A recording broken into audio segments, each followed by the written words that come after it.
Under a crimson full moon, strange things begin to grow on the edges of a forgotten farmland. Among the rustling corn stalks, twisted fruits bear hauntingly human faces, whispering in voices only heard at night. What kind of experiment went wrong in this genetic farm?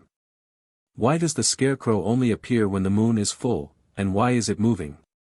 Scooby and the gang are about to find out. The van rumbled down a dirt road swallowed by tall crops on both sides. The GPS had given up miles ago, leaving Mystery Incorporated navigating by the rising moon and a creased brochure reading Granger Biotech Agricultural Research Facility, Feeding the Future. The words felt ironic now. Velma adjusted her glasses as they passed a rusted gate half hanging from its hinges. Something about this place felt genetically off. Like, did you guys hear that? Shaggy asked, peering nervously out the window. Fred slowed the van. Hear what? That. Shaggy insisted. It sounded like breathing. From the corn. The group fell silent. Outside, the wind brushed through the stalks, and for a moment, it really did sound like a deep inhale. Scooby-Doo whimpered and ducked behind the front seats, shaking like a leaf. I told you this was a bad idea, Daphne muttered, arms crossed. Why are we even here, Velma? Velma held up a flyer with a jagged tear through the top corner. A whistleblower sent this. Said the farm was growing something unnatural, something alive. We're talking genetically modified produce crossed with human DNA. He vanished last week. No one's heard from him since. Fred killed the engine. That's our cue. Let's split up and look around. But no wandering into the fields. We stick to the paths. The facility loomed ahead, half laboratory, half greenhouse, with glass walls fogged from within. Strange purple lights pulsed behind the glass like a heartbeat. As they stepped closer, a motion sensor buzzed and the doors creaked open on their own. Inside, rows of glowing plants pulsed under artificial sunlight. But it was what hung from the vines that froze them. Fruits. Giant ones. Peaches, tomatoes, strawberries, each disturbingly plump and shaped like distorted human faces. Eyes closed, mouth slightly parted, as if dreaming. Velma walked forward slowly, her voice hushed. This is CRISPR-level splicing. Some kind of chimeric growth experiment. Daphne gagged. They look like they're in pain. Suddenly, one of the fruits twitched. Its eyes flicked open. Scooby let out a yelp and sprinted for the door, dragging Shaggy with him. They tumbled into the dirt outside, scrambling backward as the wind picked up again. But it wasn't wind. The corn was moving, against the breeze, as if something was crawling between the stalks. A shape rose in the distance. Tall. Thin. With a burlap sack for a head and arms stretched like broken branches. The scarecrow. Ruro, Scooby squeaked. The scarecrow didn't walk, it hovered. Its cloak dragged along the soil like roots tearing from the ground. Shaggy grabbed Scooby's paw. Back to the van. I am not becoming corn chowder. Meanwhile, inside the lab, Velma was filming everything on her phone. This could prove everything, she whispered. But then she noticed something else. A nearby monitor showing real-time scans of brain activity. Not just in the fruits, but in the scarecrow itself. The scarecrow is linked, she gasped. It's a bioorganic defense system. Fred stepped beside her, pointing to a cluster of blinking red lights on the wall. Security system just activated. We're locked in. Back outside, Shaggy and Scooby slammed into the van, but the doors wouldn't open. They turned around slowly, realizing they weren't alone. Dozens of small fruits had rolled out of the cornfield behind them, twitching and murmuring. The sounds were low, melodic, like lullabies. Shaggy backed up against the van. Okay, just a dream, right? I had too many GMO burritos, and now I'm hallucinating, right? One fruit tilted toward him and whispered, "He watches when the moon is full." The scarecrow was closer now. Its face wasn't a mask. It was growing. Inside the lab, the lights went out. Velma's phone flickered. "Everyone stay calm," she whispered, voice tense. Then a whisper came through the intercom, "Welcome to the harvest." The lab was a tomb of flickering lights and humming machines. After the scarecrow's appearance, the team regrouped in a sealed control room, breaths shallow and eyes fixed on the black monitor screens. Velma sat at a terminal, fingers flying over the keyboard.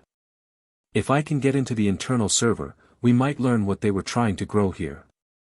Fred stood at the door with a fire extinguisher gripped like a weapon. "We need a way out, Velma. Fast." "The main doors are shut, and Scooby and Shaggy are out there with that thing."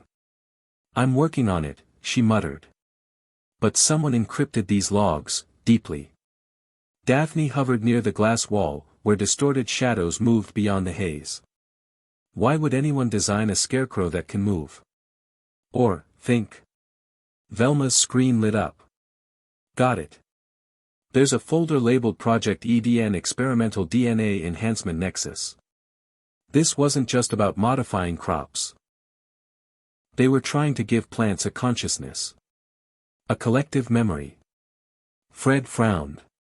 Why would anyone want a sentient cornfield? Velma turned the screen toward him.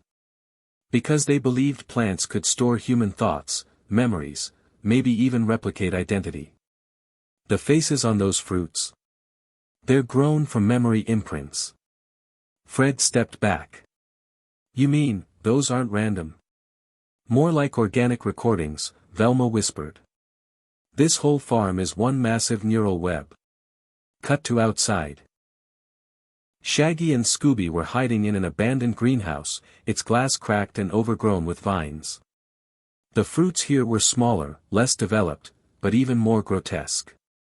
Some had multiple eyes. One wept a thick orange fluid. Scooby covered his snout. "Rue rancid," Shaggy tried to bar the broken door with a rusty pipe. Okay, think, man, where do we go when we're being hunted by a monster made of hay and rage?" Scooby whimpered, pointing to a wall of hanging lab coats. Taped to one of them was a torn ID badge, Dr. Reed Halvorsen, Bioneural Division. Shaggy blinked. "That's the guy who sent the warning, right? The one who vanished." They rifled through the coat's pockets. Inside was a small flash drive and a folded page. It was a crude map of the farm, with 3 locations circled in red: main lab, root vault, and observation silo. Scrawled in shaky pen across the top, only one way to stop the cycle. Suddenly, a whisper came from behind the vines. "He watches. He grows. He remembers." The scarecrow's silhouette glided past the glass outside. Its head slowly turned, burlap stretching as if sniffing them out. Back in the control room, Velma examined a new video file recovered from the drive. It showed a camera feed from a test chamber. A woman in a lab coat held a peach with a newborn's face. She spoke directly to the camera. "This is subject 43C, cellular response is active. No rejection. Memory trace appears to match donor's last moments: fear, confusion, suffocation. We may have gone too far." The video glitched. Screams followed. The footage ended in static. Daphne stepped back, hand over her mouth. They weren't just growing food. They were harvesting souls. Fred moved to the wall panel. "We need to get to the observation silo." That was one of the locations on Halvorsen's map, right? Velma nodded. "If we can reach it, maybe we can find his core notes. Figure out how to stop this." Suddenly, a shriek echoed through the hallways. Not from an animal, but a fruit. One of the face fruits hanging from the ceiling split open, revealing pulsing vines inside. Velma grabbed her bag. "We move." Now. Outside, Scooby sniffed the air and whimpered. He's close. A long vine slithered across the ground behind them, wrapping slowly around Shaggy's ankle. He screamed, kicking it off, and they bolted from the greenhouse just as the scarecrow appeared at the far end, arms rising like twisted wings. Back inside, the group reached a stairwell that descended into darkness. Faint red lights pulsed from below. Fred led the way. Root Vault. Just like the map said. Velma hesitated. It's underground. If they were storing DNA samples, they'd need it cooled. That's where the central system is. Daphne shined a flashlight ahead. Then let's go.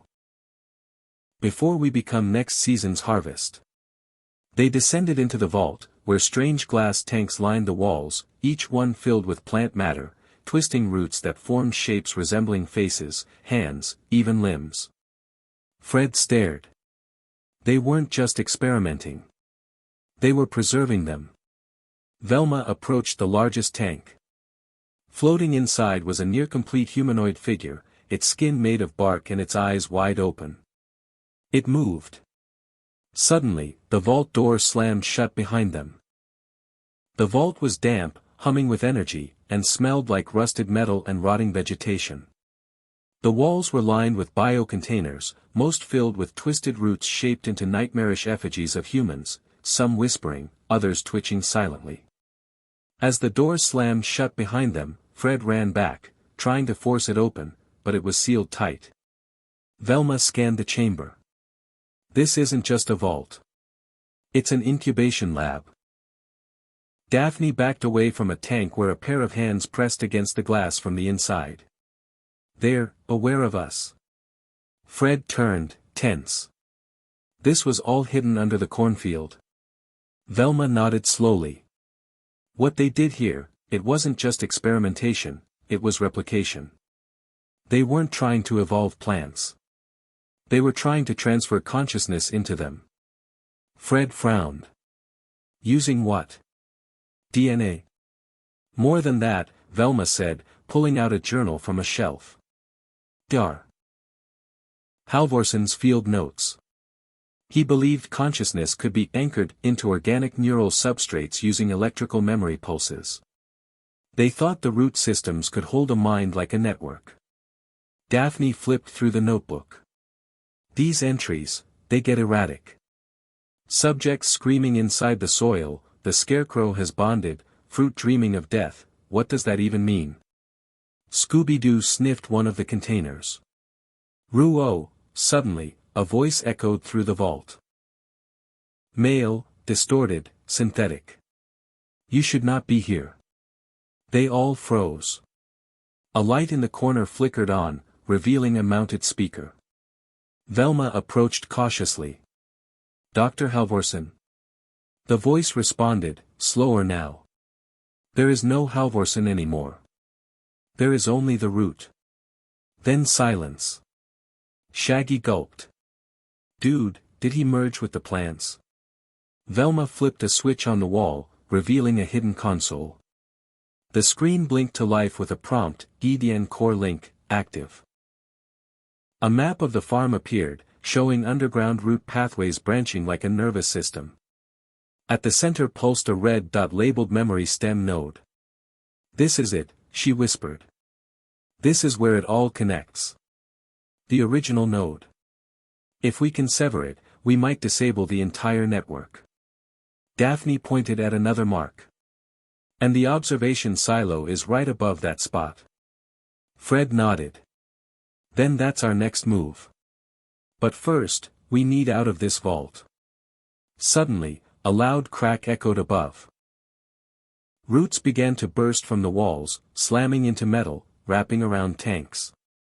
One shattered, releasing a cloud of spores, and a humanoid root creature fell to the ground, groaning in agony. It opened its mouth and whispered, "Help, me." Velma's eyes widened. That's not a plant. That's a human trapped inside root tissue. Fred grabbed a metal rod, helping push back vines near the door. We need to cut power to this place. She raced to the side panel and yanked open a breaker box. "Cover me." The creature stumbled toward them. Its eyes flickered, flashes of memories. Children laughing. Fire. Screams. Velma hit the main breaker. Sparks flew, lights dimmed, and all root growth halted for a second. The vault door groaned. Fred forced it open. "Move." They ran into the corridor as the vault collapsed behind them. Scooby barked frantically, leading them through the narrow hallways to a stairwell spiraling upward. The silence was heavy now, too heavy. As they reached the upper level, the door creaked open into a massive dome filled with overgrown vines and rusted control panels. The observation silo. Daphne stepped into the overgrowth. Is this where they monitored the entire experiment? Velma turned on a side projector.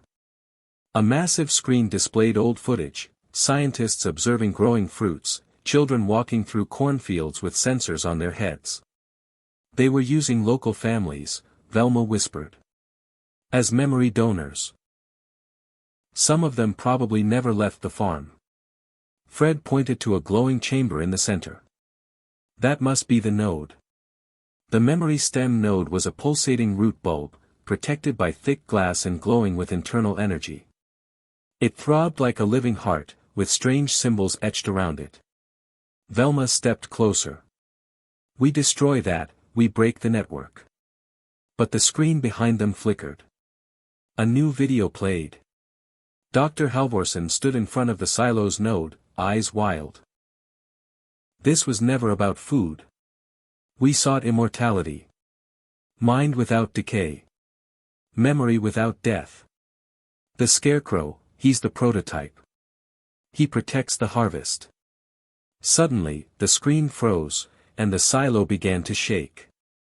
From the observation window, they saw it, emerging from the crops, 20 feet tall, with limbs made of braided corn stalks, a head aflame with orange plasma, and eyes glowing white. The scarecrow had grown. The observation silo shook violently, dust raining from above as the monstrous scarecrow lumbered closer, each step cracking the earth.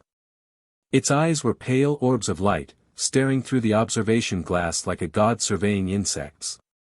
Fred grabbed Daphne's hand and pulled her back.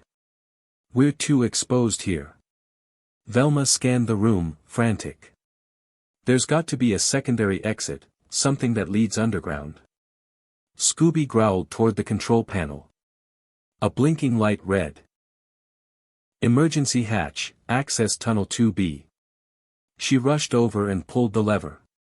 With a loud clank, a section of the floor slid open, revealing a rusted ladder descending into darkness. There. Everyone down. Shaggy glanced at the shaking ceiling. Do we even know where that goes? Anywhere's better than here. Velma shouted. One by one, they descended into the tunnel just as the silo's wall exploded inwards. The scarecrow reached into the room with a hand of writhing corn stalks and dragged its flaming claws across the consoles, erasing decades of research in a hiss of smoke. Below, the group hit the dirt-covered floor of Tunnel 2B. The passage was narrow, thick with mildew and lined with torn cables and rotting posters from the 1970s. Faint words were visible on the paper, the future of food starts here. Fred turned to Velma. That thing, how is it alive? It's not just animated plant matter. Velma panted, wiping her glasses. It's a vessel. A host. The scarecrow was the first successful transplant of neural consciousness into a plant-based construct. Halvorsen's consciousness, his mind, was transferred into it. Shaggy blinked. So, Dr. Frankenstein turned himself into a veggie monster. In a sense, yes, Velma nodded. But he failed to maintain stability. The scarecrow's brain isn't functioning like ours, it's fragmented, looping memories, split identities. Daphne added, it didn't attack us until we reached the memory node. It's protecting something. They pushed through the narrow corridor until they reached a broken chamber, lined with broken monitors and a series of jars labeled cognitive residue samples. Inside were preserved neural tissues, floating in a luminous green fluid. Velma examined one and gasped. These aren't just samples. They're people. All the test subjects, preserved. Their memories extracted and bottled. Fred stared at one jar. A child's voice echoed from it faintly. "I missed the sun," Scooby barked, then pawed at a nearby locker. Inside was a tattered lab coat with a name badge, Dr. G. Halvorsen, lead geneticist. In the pocket was an old cassette tape labeled, Final Protocol. Velma inserted it into an old recorder. A gruff, broken voice began to play. "If you're hearing this, it means I've lost control." The Scarecrow Protocol was never supposed to awaken. The root systems absorbed too much consciousness.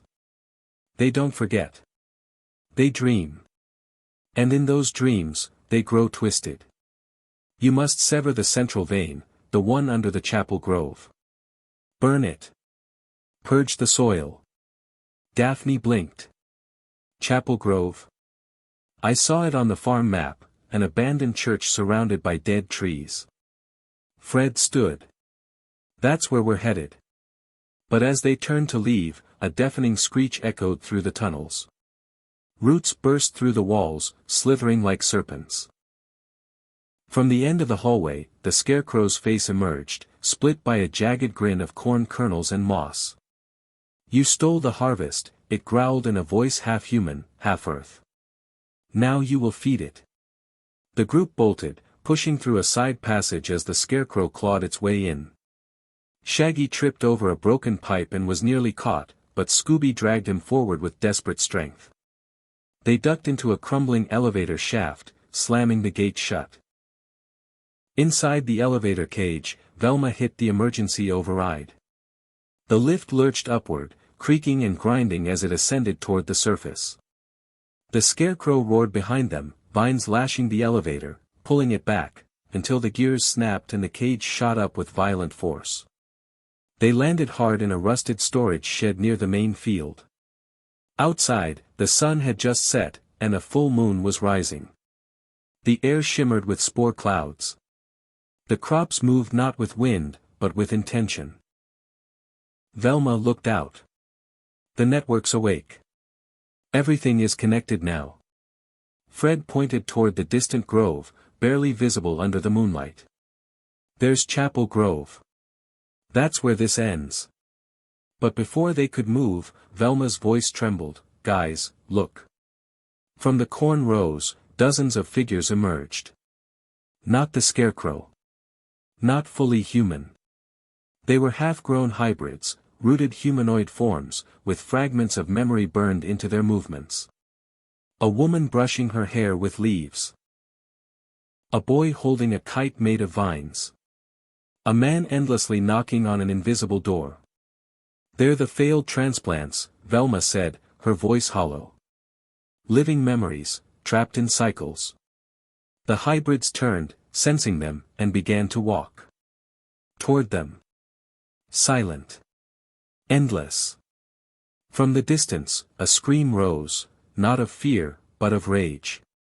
The Scarecrow had found them again. The moon hung like a lidless eye, casting silver light across the fields where the hybrids marched, slow but relentless. The gang fled across furrowed ground, each footfall squelching through genetically modified soil that writhed just beneath the surface. Every stalk of corn seemed to lean closer, listening. "They're surrounding us," Daphne shouted, breath ragged. Fred veered left toward a tractor path. "Head for the Chapel Grove. It's the only shot we've got." Behind them, the Scarecrow tore across the fields with inhuman speed. Its limbs twisted, stretching unnaturally, vines snapping forward to tear through trees and soil alike. The glow in its eyes flickered violently, less intelligence now, more instinct. The group reached the boundary of the grove, an ancient perimeter where even the corrupted plants refused to grow. Blackened trees arched above like dying fingers. In the center stood the chapel, a crumbling wooden structure overtaken by rot and moss. Its stained glass windows had long since shattered, replaced by boards etched with ritual markings and scientific formulas. Velma pushed through the heavy door, its hinges groaning. Inside, the air was thick with decay and mold.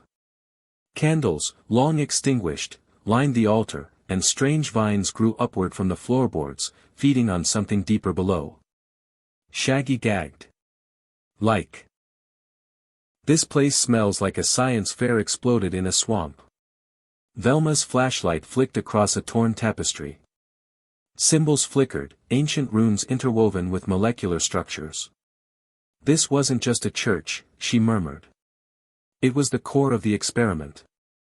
The grove is where the roots were seeded, literally and metaphorically. Fred examined the altar. Beneath it, a trapdoor. This has to be it. The central vein. Where everything began. He pried the hatch open, revealing a spiral staircase descending into the dark. As they moved down, the walls turned from wood to metal, from metal to root and flesh. Pipes pulsed like arteries. The smell of chlorophyll and iron became overpowering. They reached a chamber unlike anything above, the root heart. A cavern of bioluminescent fungi and pulsating root masses suspended in a pool of nutrient fluid. In the center was a glowing orb. A core of neural energy, beating like a heart, suspended by tendrils. Velma gasped. This is the central mind. The harvest memory. Everything, every failed experiment, every consciousness, feeds into this. A low vibration began to rise from the ground. The scarecrow was near. Fred raised a rusted axe he had taken from a tool rack above. We destroy this. We stop it. No. Velma shouted.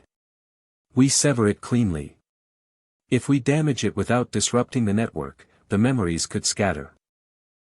Possess other systems, even us.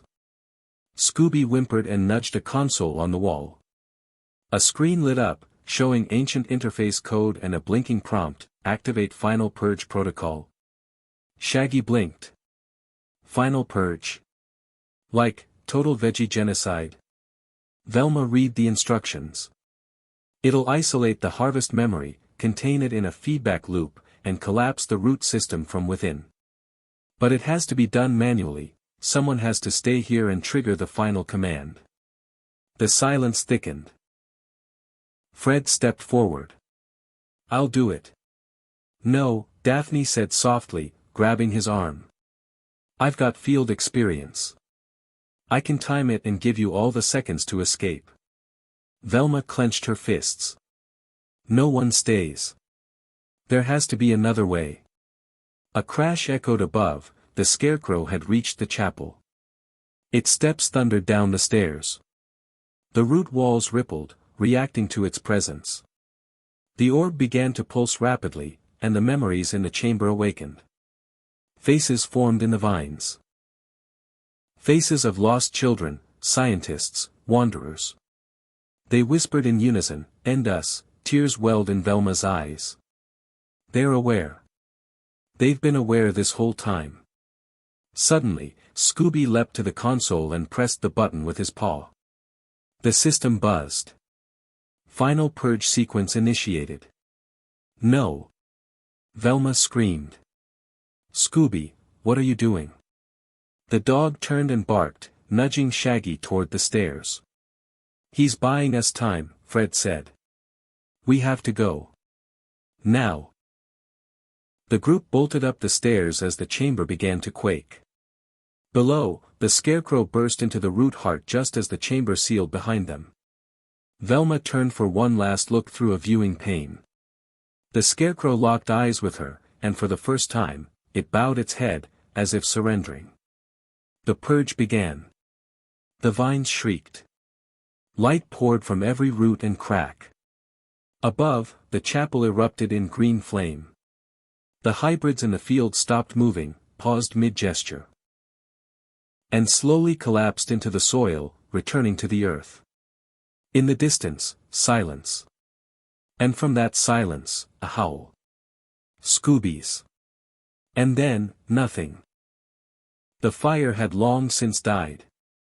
The sun rose over Ashridge Valley, casting golden light upon scorched earth and silent fields. The once living corn now lay blackened and brittle, like burned skeletons of what once defied nature. What had taken generations of twisted science to grow was undone in one final scream beneath the soil. Velma sat in the tall grass, mud on her face, her glasses cracked. She hadn't spoken since dawn. Not since the purge. Not since Scooby vanished in the collapse. Her mind still echoed with the whispers of the harvest memory, fragments of thoughts not her own. Shaggy paced in a daze nearby. I should have pulled him back. He barked, he looked right at me, he knew. He chose. Fred stood quietly by the van, arms crossed, staring at the horizon. Daphne leaned against him, eyes red from crying but dry now. The four of them had survived. But not together. Not fully. Then, a sound. A crackling, like dry roots snapping in reverse. The ground trembled slightly. Fred grabbed his flashlight and turned toward the chapel ruins. Was that? Velma leapt up, sprinting across the field. Where the chapel once stood, only a crater remained, swallowed by collapsed tunnels and molten earth. But at the center, surrounded by charred vines, a figure lay curled in a shallow crater. Scooby, she whispered. The dog stirred. Shaggy screamed. Scooby-doo. They ran together, falling into the pit with no regard for their injuries. The Great Dane was breathing, faint but steady. His fur was singed, and his collar was broken, but his eyes opened. Roo roast beef. Shaggy broke into hysterical laughter, hugging his friend. You're alive. You're alive, you magnificent mutt. Velma pressed a hand to Scooby's head, tears pouring freely now. You triggered the purge remotely, didn't you? You didn't stay behind, you found another way out. Scooby wagged his tail, weak but happy. Daphne smiled softly. You saved all of us. They carried him back to the van as the birds slowly returned to the sky. The valley no longer pulsed with the twisted hum of artificial life. The air felt still, too still. Velma, after treating Scooby's wounds, returned to the wreckage with a notebook in hand. She sifted through the remains, collecting shards of bark, scorched vines, melted tech. Her scientific mind refused to let go, not yet. Fred joined her. You're thinking about continuing it, aren't you? No, she said. I'm thinking about recording it, every detail. So no one ever makes the same mistake. He nodded, hand on her shoulder. That's what she would have wanted. Velma looked at him. Who? Dr. Martha Crane. Velma's eyes widened. How do you know that name? Fred handed her an old ID badge, warped from heat, but still legible. Found it under the van when we first arrived. I didn't want to believe she was involved. Velma turned the badge over. There was a message scratched into the back. We tried to harvest perfection. But what we grew, was guilt. Later that evening, as they prepared to leave the valley, Shaggy and Scooby sat beneath the twisted remains of a fruit tree. Think the corn'll stay dead? Shaggy asked, tossing a half-burnt cob aside. Scooby frowned. Rope so. They looked up. On one of the remaining branches hung a fruit. Pear-shaped, faintly pulsing, with the faint imprint of a smiling human face. They both screamed. We're moving to the city. The gang piled into the mystery machine. As the engine rumbled to life, Velma turned back one last time. The valley was quiet. The curse was buried. But some roots never die completely. The cursed harvest was finally laid to rest, but its eerie legacy lingered beneath the soil. The gang escaped the nightmare, their bond unbroken by fear or science. Though the fields fell silent, the whispers of the past warn that some roots never truly die. In the end, courage and friendship prove stronger than any experiment, yet the question remains, what else lies buried, waiting to grow again?